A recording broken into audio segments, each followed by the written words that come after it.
આખી ઘટના શું છે અને કેમ વર્ષાબેનને તમે આટલા જાહેરમાં ખખડાવ્યા? બેન, એવું હતું કે 1 વર્ષ પહેલા નેત્રંગ બજાર, એટલે નેત્રંગ તાલુકાનો મેન બજાર, તાલુકા મથક જ કહેવાય. તો એમાં બજારની અંદર રસ્તો ખૂબ જ ખરાબ હતો. ગાંધી બજાર સુધીનો, મેન બજારથી ગાંધી બજાર સુધીનો રસ્તો બહુ ખરાબ હતો. એટલે બીજી કોઈ ગ્રાન્ટમાંથી રસ્તો બનાવ્યો નહોતો અને પંચાયતની પણ બનાવી શકે એવી સ્થિતિ નહોતી. એટલે મેં તે વખતે 50 લાખ 1 વર્ષ પહેલા આપ્યા, 50 લાખ. અને બીજી સ્થાનિક ભંડોળમાંથી ઉમેરીને રસ્તો બનાવવાનો એ રીતના વાત હતી.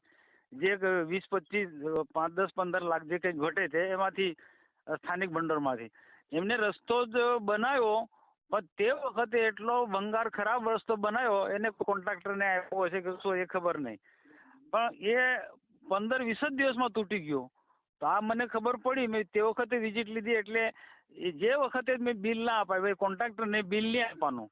એટલે ફરી પાછું 1 વર્ષ સુધી ખેંચાયું. મેં કીધું ઉપરના બીજા પૈસા સ્વભંડોળમાંથી, જિલ્લા પંચાયતમાંથી આપણે આપીશું, પણ રસ્તો તમે બનાવો.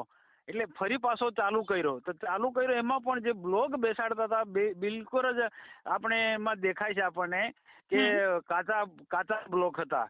અને બધા વેપારી કીધું સાહેબ, અને જે જાગૃત લોકો તેની વચ્ચે આવું ખરાબ કામ થાય તો પછી હું ત્યાં વિઝિટમાં ગયો તો ખરેખર જોયું તો આ તો બહુ ખરા. એટલે મેં કીધું ભાઈ તાત્કાલિક ખસેડી લઉં અને બીજી રીતના સારા બ્લોક હોય, સારી ક્વોલિટીના બ્લોક નાખો. એટલે ત્યાંથી જે ખરાબ બ્લોક હતા મેં ખસેડી દેના નવા બ્લોક પેલા જે તલાટીથી માંડીને એજન્સીના માણસો હતા એમને કીધું ભાઈ નવા સારા બ્લોક નાખજો.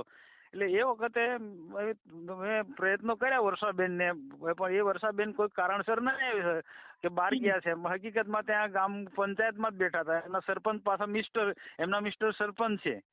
એટલે લોકોની બહુ ભારે નારાજગી હતી. અને આ લોકો ખરેખર મેન કામ છે બજારનું, એ તાત્કાલિક જ કરવું જોઈએ.